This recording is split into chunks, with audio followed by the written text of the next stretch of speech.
Welcome to Blessed Man Meditations. My name is Andy. On this YouTube channel, I offer thoughtful responses to skeptical objections to the Christian faith. I likewise edify the saints by equipping them to provide an answer for the hope that lies within them. I hope that you find value in my work. Please like my videos, send me comments, and please subscribe. Let's work together to contend earnestly for the faith that's been once for all delivered to the saints. Blessed Man Meditations is where we provide answers to the intellectual side of Christianity and equip Christians to provide an answer for the hope that lies within them, according to 1 Peter 3:15. Lately on this channel, we've been going through the book by Metaxas, Is Atheism Dead? Metaxas is a best-selling author whose books have been translated into 25 languages. He's a host of a nationally syndicated radio show, the Metaxas Radio Show, and the acclaimed conversation series, Socrates in the City. He's a prominent cultural commentator whose work has appeared in the likes of the New York Times, the New Yorker, the Atlantic, and the Wall Street Journal.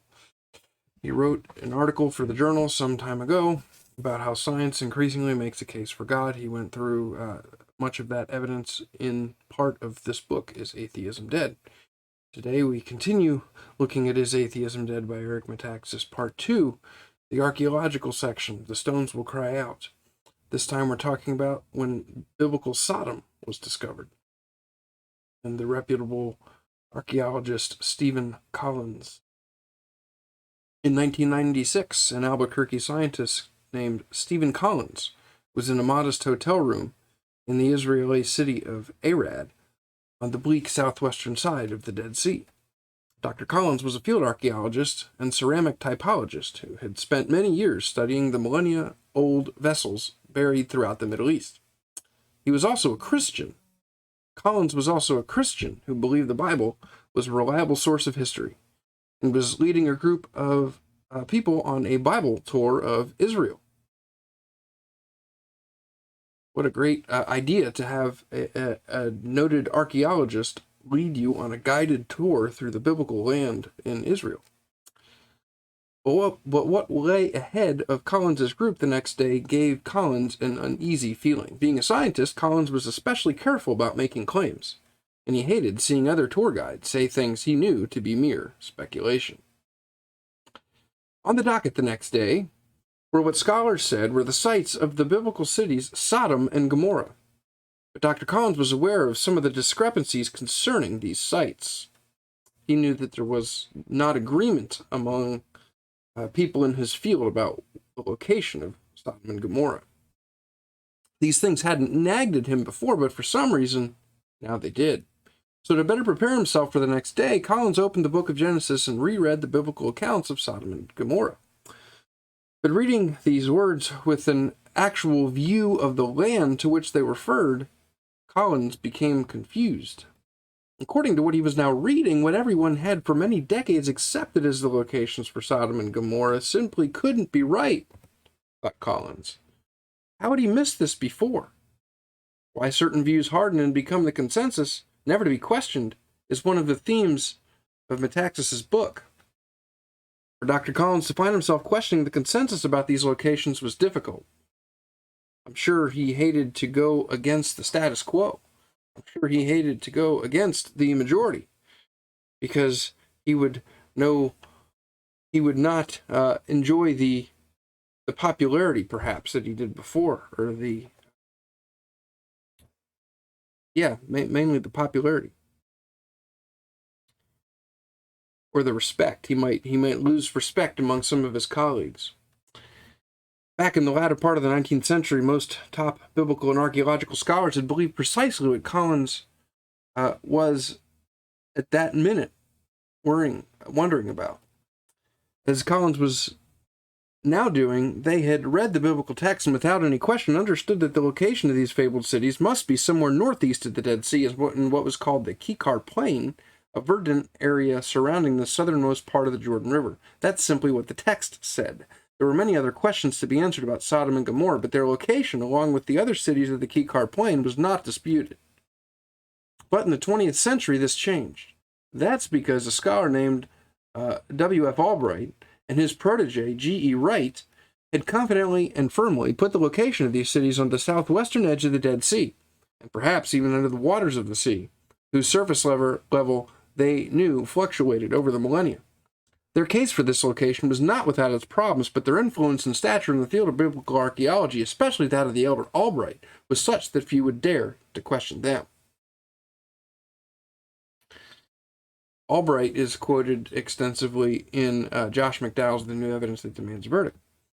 Albright had gotten so much right over the decades and had done so much for the field of biblical archaeology that he had earned most scholars' deepest respect, which is often enough to sway people away from the theories of others. Indeed, W.F. Albright, William Foxwell Albright, was no less than the founder of the biblical archaeology movement. He had magnificently countered the prevailing liberal trend of the previous era toward dismissing the Bible as folklore, and had succeeded tremendously in marshaling evidence and arguments against it to show that what the Bible said could not be easily dismissed. Albright is, as I said, he's heavily quoted in The New Evidence That Demands a Verdict, showing that archaeology corroborates the biblical stories. So Albright was a great hero to those who took biblical archaeology seriously, and until his death in 1971, he was the field's eminence grisée without peer. An eminence grisée, or gray eminence, is a powerful decision-maker or advisor who operates behind the scenes or in a non-public or unofficial capacity. But very early in Albright's career, in 1924, Albright conducted a survey of the Jordan Valley and identified 5 cities on the southeastern plain of the Dead Sea as the cities of the plain described in Genesis. Albright concluded that the largest edh-Dhra was biblical Sodom, and the smaller Numira was Gomorrah. So because of Albright's stature, which only grew in subsequent decades, these identifications were hardly challenged. Subsequent excavations even provided good reasons to agree with them. In the 1960s and 70s, for example, extraordinarily vast cemeteries were uncovered in 3 of the 5 cities, with a total of 1.5 million bodies. Such a tremendous civilization had once lived and breathed there, precisely as one would conclude from the biblical descriptions. Even stronger and more dramatic was the layer of ashy destruction, ranging in depth from 4 to 20 inches, that had been discovered at edh-Dhra. Part of the evidence, too, was that the tectonic plates in this region, extraordinary pressures upon each other, and over the millennia, many earthquakes had occurred. So the plates rubbed up against each other, and earthquakes happened. Okay? So it was reasonable to speculate that the volcanic magma and superheated subterranean gases might have escaped during some of these tectonic cataclysms, which would account for the fiery destruction mentioned in the biblical account. So he's seeing circumstantial evidence just from the lay of the land that one would expect to find if the events that are described in the biblical text had occurred. The results of some previously occurring event are consistent with the event that the Bible describes having transpired. So it looks like it could be that what the Bible describes as having happened at the location of Sodom and Gomorrah looks like happened in this location that Albright is investigating.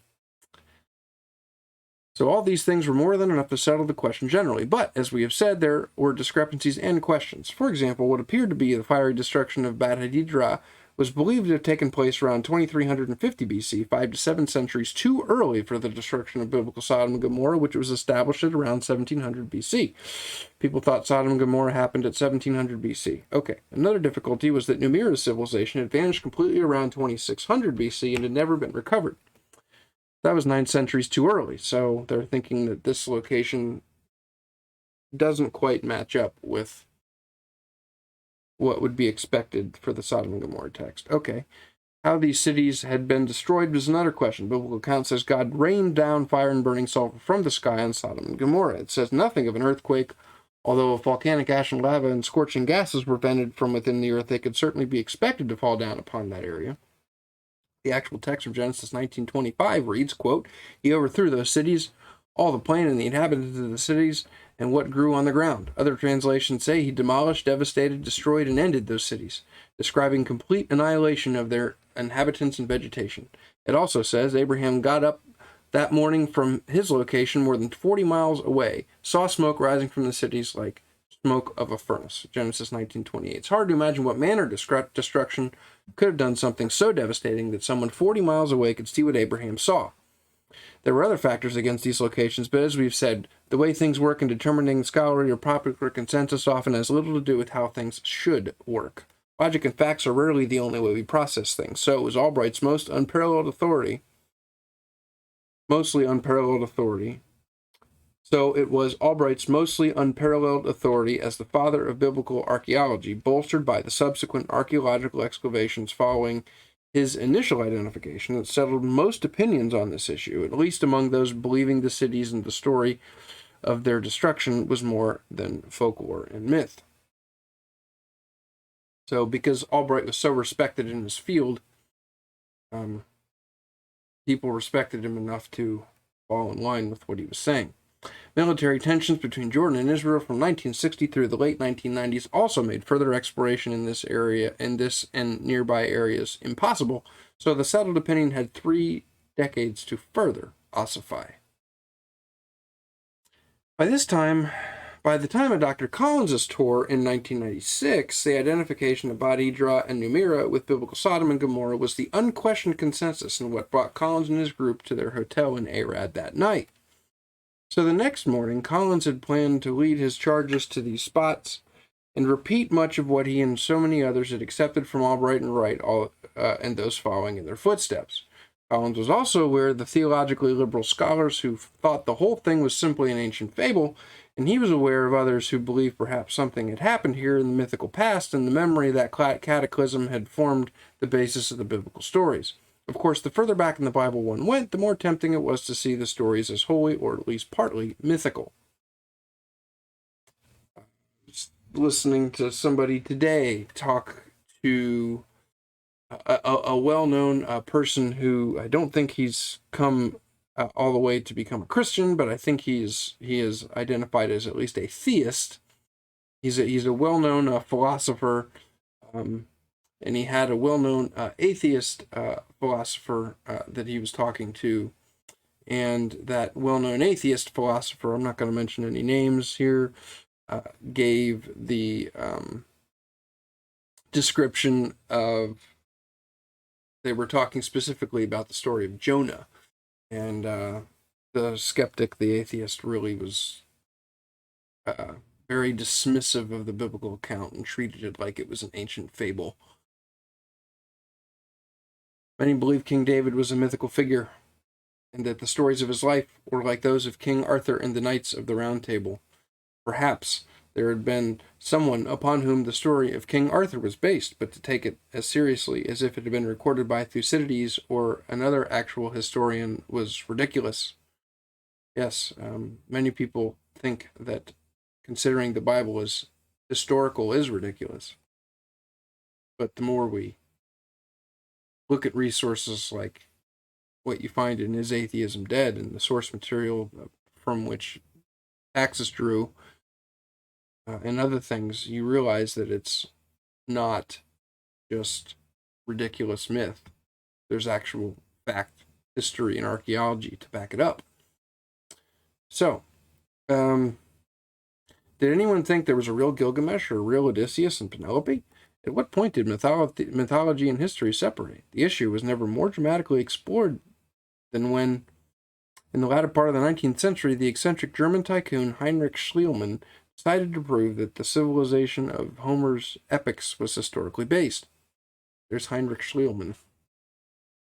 The story of the Trojan War and the figures in Homer's Iliad and Odyssey had long been accepted as mythical, a poetic fiction that Homer had brilliantly woven into the two epics known to every educated person in the Western world. Everybody's heard of the Iliad and the Odyssey, and everybody knows that Homer wrote the Iliad and the Odyssey. So Schliemann brought to life a heroic golden age from the prehistoric mists before the historical era of Greek antiquity in which we find Pericles and Plato.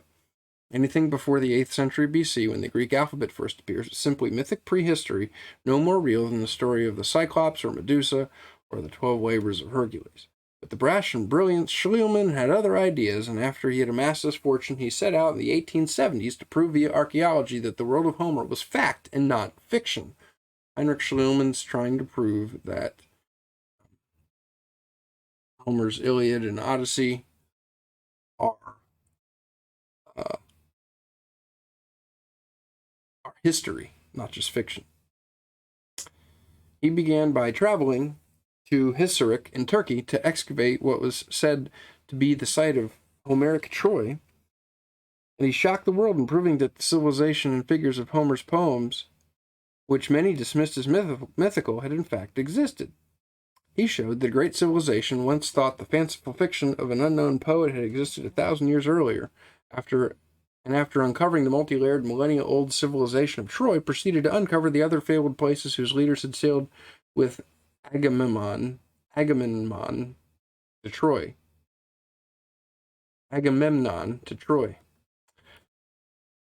To Pylos, which was the home of King Nestor, and to mighty walled Tiryns, and to King Agamemnon's Mycenae itself, from which we take the name Mycenaean to describe that civilization which we now know existed from 1600 BC till around 1150 BC, and which dominated that part of the Mediterranean during those centuries. So, showing that things are historical. In 1900, Sir Arthur Evans excavated the Palace of Knossos in Crete and uncovered the related civilization, and there found the mysterious syllabic language called Linear B, which finally in 1952 was deciphered and determined to be an early form of Greek, thereby stretching Greek civilization a full 1,000 years earlier than previously thought. Strange things do happen, and this is one of the strangest, for it has upended and continues to upend so much of what the scholarly consensus has already settled, that if not for a wild figure as brazen and persistent as the rich Schliemann, it might never have come to light. So, apparently there were a lot of places that were just thought to be fiction that were proven to be real.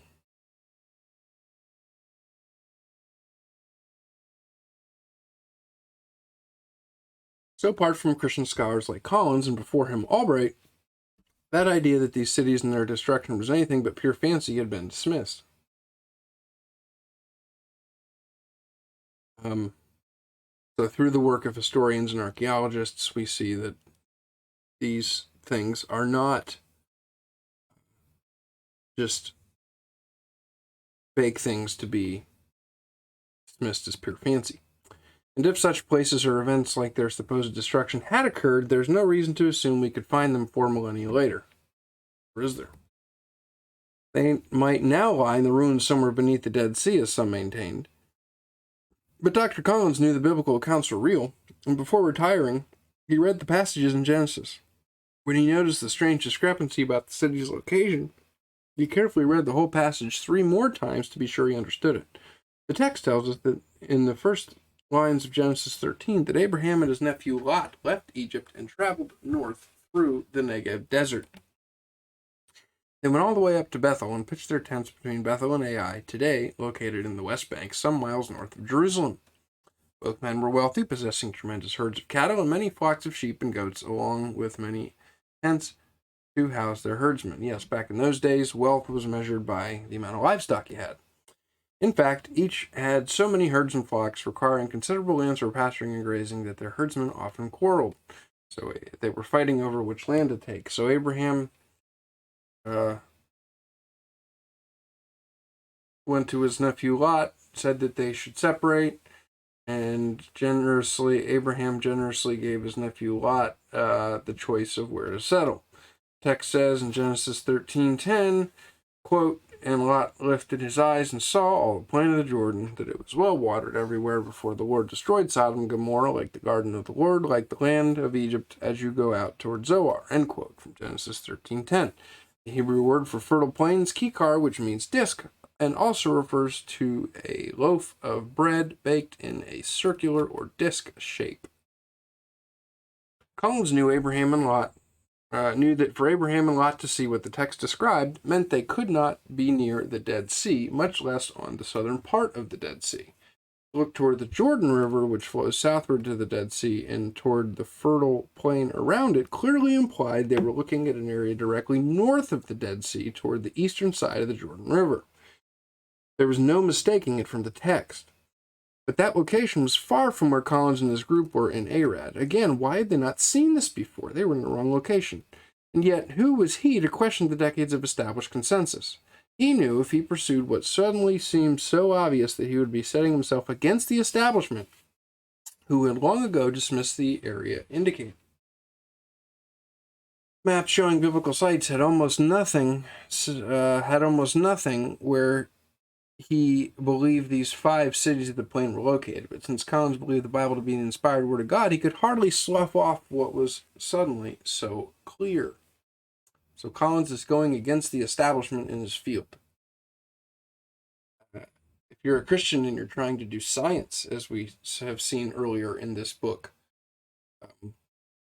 and if you're a Christian and you value science, like somebody like Stephen Meyer, you're going to be going against the establishment too. He was unsure what he would tell his group the next day, but more importantly, he was wondering what he should pursue. He was wondering whether he should pursue this further. In 1996, Dr. Collins was extremely busy with other responsibilities and projects, but he did more research and became increasingly convinced that biblical Sodom and Gomorrah had never been discovered and lay someplace in the Kikar Plain north of the Dead Sea, probably in Jordan. He knew he must try to find them. So here is a map that was taken from the book, if I remember correctly. It wasn't until 2002 that he could plan a trip to Jordan to look into things more closely, but that year he and his wife, Danette, along with some friends, went to Israel and then to Amman, Jordan, where they visited the American Center of Oriental Research. If anywhere was a good place to start looking into the subject, this was it. When they arrived, they first pored over issue after issue of the annual of the Department of Antiquities of Jordan, looking for clues, but they found nothing. Still, what the Bible said was plain enough. Major cities don't just disappear. Although now and again the depressing thought came into Dr. Collins's head, that perhaps that's exactly what they had done, that they had disappeared. Perhaps the destruction of Sodom and Gomorrah had simply been that devastating so that no traces existed to be found. The scriptures didn't talk about some mere earthquake where everything simply fell where it was.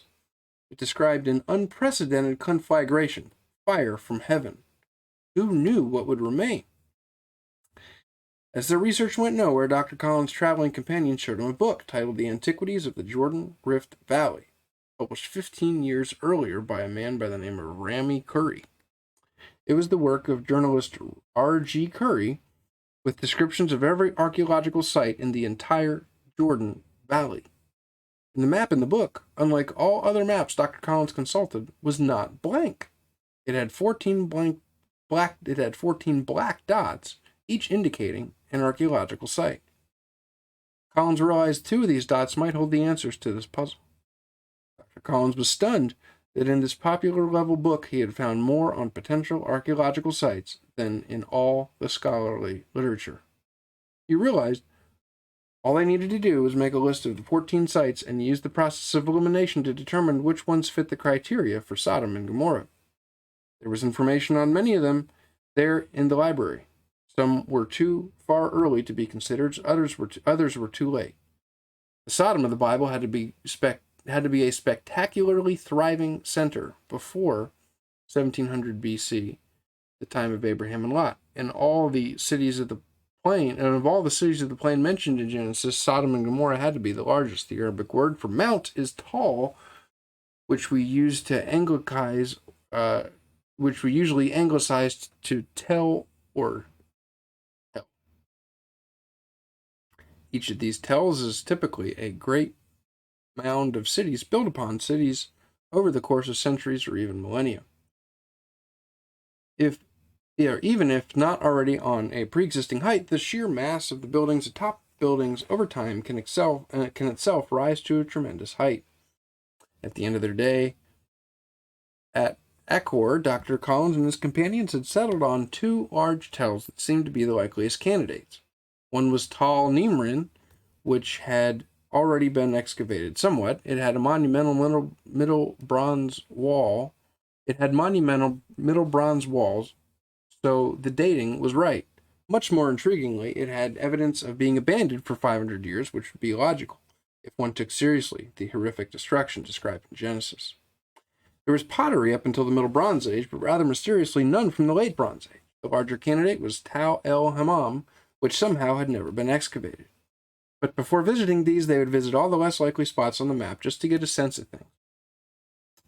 They spent the next 2 days driving all over the great verdant circle of the Jordan Valley, investigating each of the 14 talls. Dr. Collins, being a world expert in ceramics of this region, picked over the bits of pottery shards that lay everywhere, instantly recognizing the area in which the era in which they were made, and quickly knowing whether the tall was a candidate for Sodom. It wasn't until the second day that they came to Tal el-Hammam. As they were approaching it in their car, they saw it was breathtakingly large, far larger than they had dreamt. Dr. Collins said it looked like a massive ship riding on the sea of fields. It was stunning, the height of a 9-story building. It also had steep slopes strewn with rocks, which Dr. Collins was tempted to scale but didn't. Yet he wondered, why had no one ever excavated this? The tremendous height made one see its strategic advantage. One could see armies approaching for many miles in every direction, if there was going to be a city there. In fact, the Ottomans and Jordanians had used this tell for gun and tank positions, and their treads had dug large trenches like gashes across the landscape. As Dr. Collins scoured the area, he found exactly what he found at Tal Nimrin, a remarkable and confounding absence of any pottery from the Late Bronze Age, as though that period alone. Both of these once great cities were desolate and unoccupied. So there's no pottery, which means that nobody was there to use pottery, I guess. It was a tremendously hopeful sign.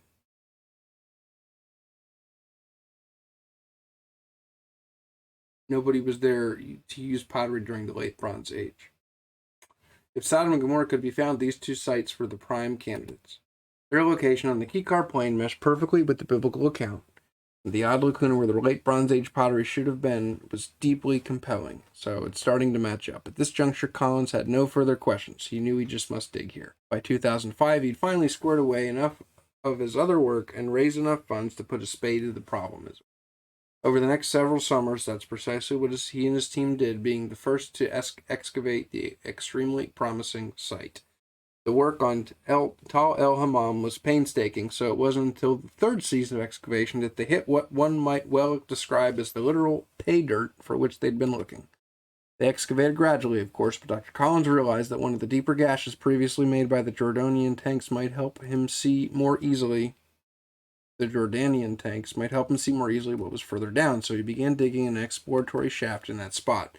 As they meticulously made their way down, they were racing backward in time about 9 feet down as they came upon a strange layer of distinct ash-laden, hard-packed soil.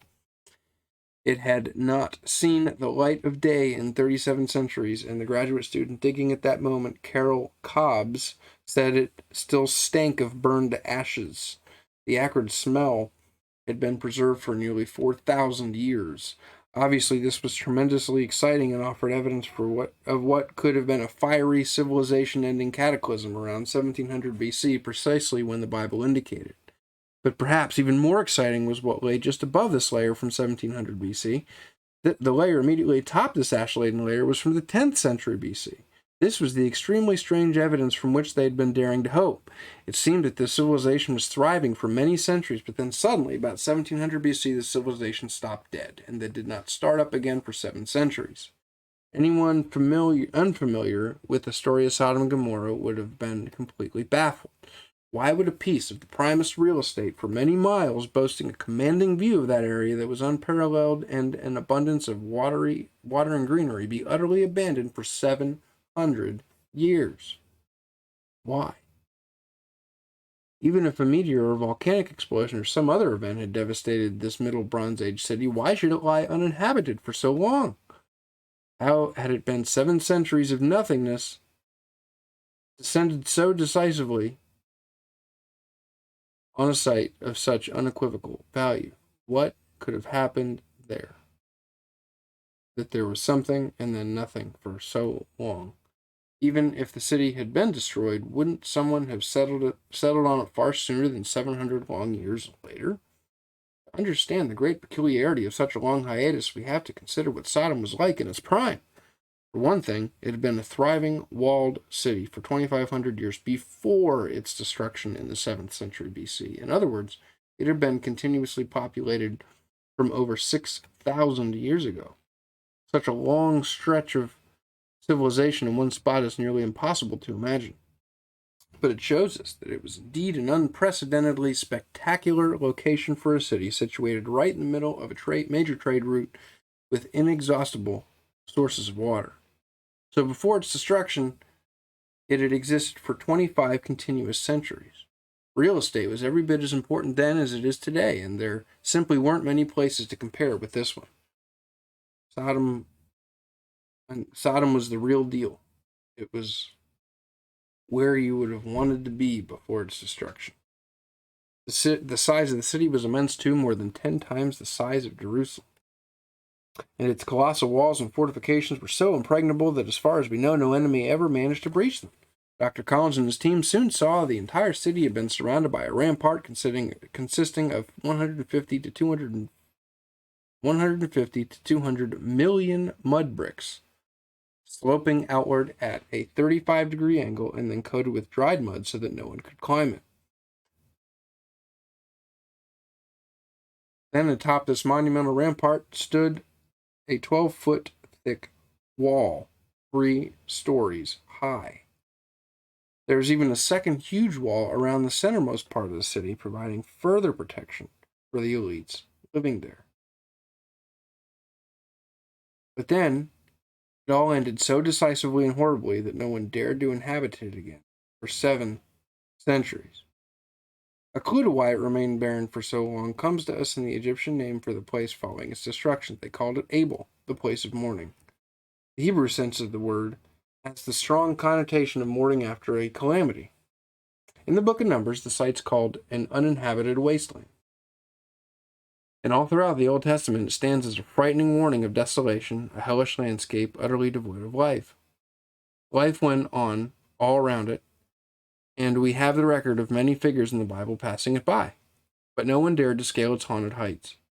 Isaiah, Jeremiah, Ezekiel, Amos, Zechariah, Micah, and Zephaniah all referred to it as the ultimate horror, as the nightmare picture of what happens when God's unmitigated judgment descends to wreak its havoc. Jesus, too, mentions it several times, as do several New Testament writers, though their distance in time from the destruction was 17 centuries. So what did happen on that day so long ago? Can we ever know? In his book, Discovering the City of Sodom, that came out in 2013, that he co-wrote with Latane Scott, in that book, Collins and Scott eventually wrote to tell this extraordinary story. They explained that the layer of hard-packed ash and destruction debris from the terminal middle Bronze Age stratum is between 18 inches and 6 feet deep. So on the site, you've got 18 inches to 6 feet deep of just ash. Ash and just as though something was completely destroyed. Embedded in those layers, they write, are broken and tumbled mud bricks, smashed and charred pottery vessels, and other day-to-day objects and human bones, all violently churned into a telltale ashy matrix. All things that you can picture finding in something that was destroyed in the way that Sodom and Gomorrah were destroyed. Whatever happened left behind a wake of destruction, unlike anything anyone had ever seen. There was literally nothing to compare with it. In a more recent report from 2019, they describe it similarly. This is a picture of what that report looks like online. The matrix had every predictable material in it: pieces of mud bricks, chunks of charred wood, cobble-sized stones and pebbles. pieces of plaster, pottery shards, and a variety of objects. But the mixed matrix did not have a typical gravity order to it. One excavator gave it a descriptive name. One excavator gave it a descriptive name, the Cuisinart effect. Indeed, the matrix composition had the look of having been thrown into a blender. What's even more staggering about the violence is how widespread it is, for this bizarre 7th century gap is not limited to Sodom, but extends to all the surrounding cities and towns in the Kikar region. Archaeologists in this region call this region the Late Bronze Gap. But Collins explains that this Bronze Age gap only includes the cities and towns in the Kikar Plain. Everywhere else beyond that, civilization continued along, uninterrupted in any way. One measure of the devastation comes to us from the archaeologists who excavated Tal Numrin, which Collins now believes is the biblical Admah, in the 1980s and 1990s. They found Middle Bronze wall foundations, the deep sunk large bases which were intended to anchor the superstructures of buildings inside the perimeter of the city, but they found no Middle Bronze residences, none of the typical 18-inch thick walls of domestic dwellings. They said this was highly unusual. So what sort of force could possibly tear away walls that thick across an entire city, leaving almost no trace of them and leaving only the foundations below? What in the world could have happened to cause such a sweeping destruction? Another clue to what happened came to Carol Cobbs the day she was down in the shaft where she discovered the layer of ash. While digging, her trowel hit something hard within the ash. It was a piece of pottery about the size of her palm. But when she turned it over, she and Dr. Collins saw the other side was covered, or glazed, with a greenish, glass-like surface. Dr. Collins' heart sank immediately. Being a ceramic typologist, he knew immediately that any glazed pottery like that was Islamic and couldn't be older than the 7th century AD when his technology came into being.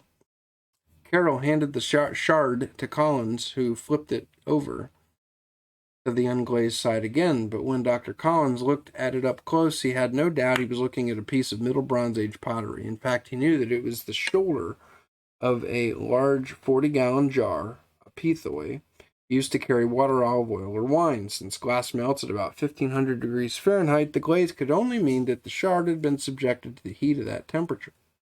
Dr. Collins had excavated things like that before that had been in a room that caught fire while containing extremely flammable oil or something like that. It was possible.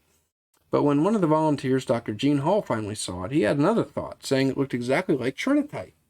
Hall had been in the military in the 1940s when just 120 miles from where Dr. Collins lived now in Albuquerque, the first nuclear tests were conducted in the desert of New Mexico. The director of the Los Alamos lab was J. Robert Oppenheimer, who gave the first nuclear test the code name Trinity, so the area was thenceforth called Trinity Site. The heat from that blast was so intense that it instantly melted the sand, turning the sand into green glass. Those who later found the substance dubbed it trinitite. Dr. Hall's comment got Dr. Collins's attention, because one strange thing about the pottery shard was that this green glass-like glaze was ultra-thin and only on one side. It seemed to Collins that unlike other bits of pottery he had seen that were subjected to intense heat, this had only been subjected to intense heat for the shortest time before it cooled. What could explain the phenomenon that this piece of pottery would be exposed to intense heat on just one side and cooled very quickly? What could explain that? Here's pictures from the book. You have preserved Middle Bronze Age mud brick walls.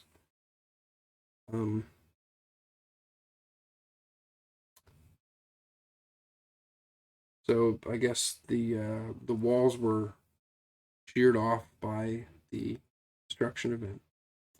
Then here's the jars that they found.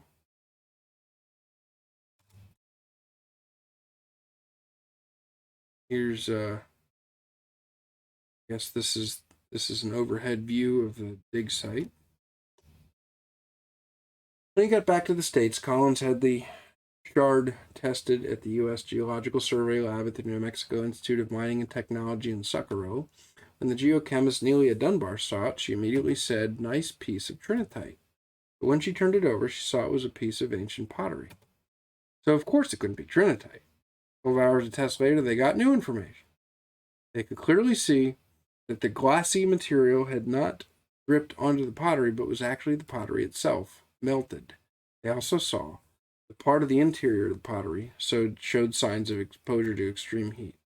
An eighth of an inch from the surface melt, inside the ceramic itself, it had obviously gotten so hot that a zircon crystal, which is a salt crystal, had lost its typical angularity and had in a millisecond melted into an infinitesimally small globule, a tiny bubble, only visible through the electron microscope they were using.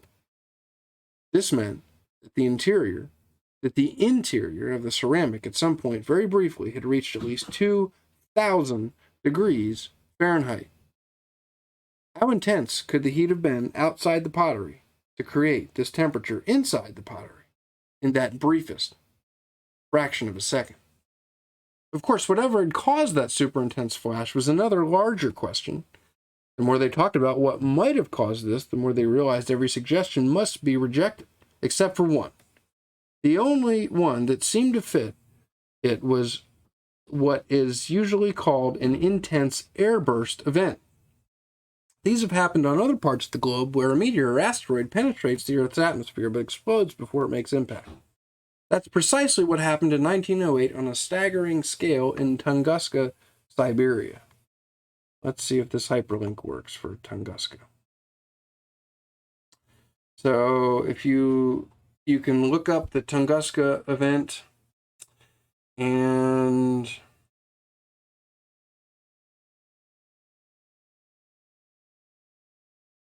let's see. Yeah, you have a bunch of trees get knocked over from this event. Something impacted the area.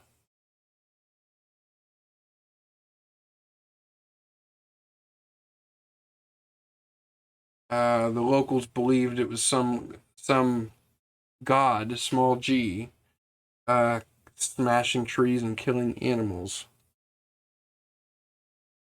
So 800 miles of forest had been destroyed. 80 million trees were lying on their sides from this blast that happened at Tunguska. There were trees that were standing up, but their limbs and bark had been stripped off. Looked like a bunch of telephone poles, it says.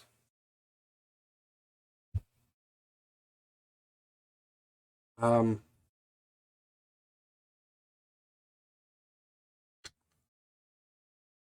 there was a massive explosion.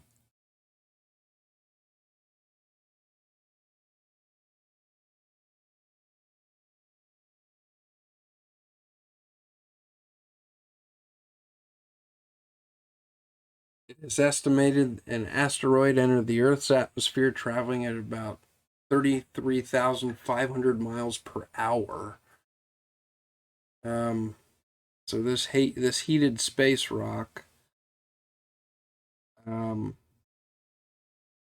heated the air surrounding it to over 44,000 degrees. So the asteroid annihilated itself, producing a fireball and released energy equivalent to 185 Hiroshima bombs. So there was no impact crater.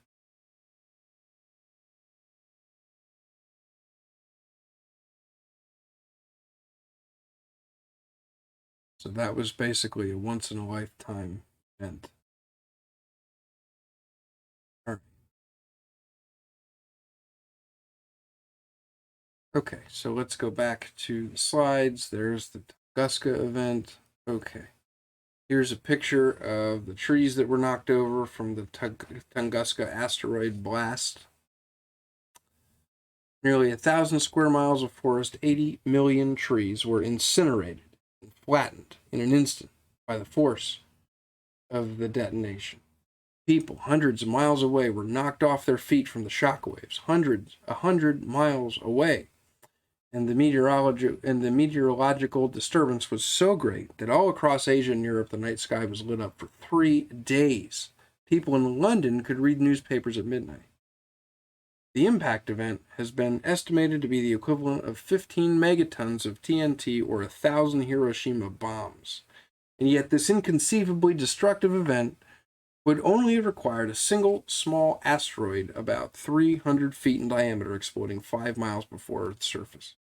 Many other impact events had happened in prehistory, such as the huge one that led to the extinction of the dinosaurs 66 million years ago. We also know that one must have occurred over the Egyptian desert sometime before the birth of King Tutankhamun, whose mummy was decorated with a piece of breastplate jewelry featuring just such a piece of exceedingly rare green glass. As we have noted, the Bible says Abram, who at the time of Sodom's destruction was in Hebron, some 40 miles away, could see the smoke of the land which went up in the smoke of the furnace. So we're comparing that Tunguska event to what happened with Sodom and Gomorrah. In the Tunguska event, people could see the effects from a far distance away. The scripture event says that Abraham could see Sodom's destruction from 40 miles away. And so the evidence builds within each year that Dr. Collins has indeed found what many thought unfindable or simply mythical. But since his first discoveries, the excavations of the story have continued. The excavations and the story have continued. In 2011, Dr. Collins' team for the first time found human remains at this site, and they have found many more since. In 2012, however, they found what for Dr. Collins was a nearly unbelievable dream come true. The gate of the city of Sodom, the very place where Lot sat 37 centuries ago. Every archaeologist of that Bronze Age is familiar with the huge city gates constructed around many of these cities.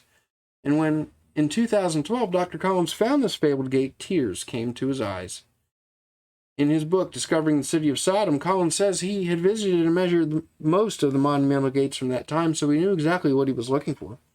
He had seen the gates at Dan, Ashkelon, Gezer, Megiddo, Hazor, Shechem, and Beth Shemesh. And now, in his 8th season of excavating Sodom, he had found this holy grail, the very gate of Sodom. It was quite what one would expect for a city of that size in that period. 4 gigantic towers in a central opening 6 feet wide. It would have been the bustling marketplace where innumerable transactions took place in the very spot where Lot had sat, as described in the pages of Genesis. Very few archaeologists are able to lay claim to discovering anything quite so remarkable, and certainly no archaeologist has ever found anything from the scriptures older or more famous. Dr. Collins' book came out in 2013, but the excavation continues. The more time passes, the more consensus has shifted to this site as the only candidate for the ancient city whose destruction is described in Genesis. And as the evidence mounts up, this recent discovery begins to emerge as one of the most astounding archaeological discoveries of all time. What makes it especially important, though, is that this discovery was the direct result of taking the biblical text seriously. Only the Bible gave a clear location for Sodom and Gomorrah, identifying them as the two largest cities in the cities of the plain. Only the Bible made it clear Abraham could have seen Sodom burning from over 40 miles away. Dr. Collins only searched for these cities where he did because he had a deep confidence in the scriptural account, and for good reason. And the good reason has been borne out in his excavations.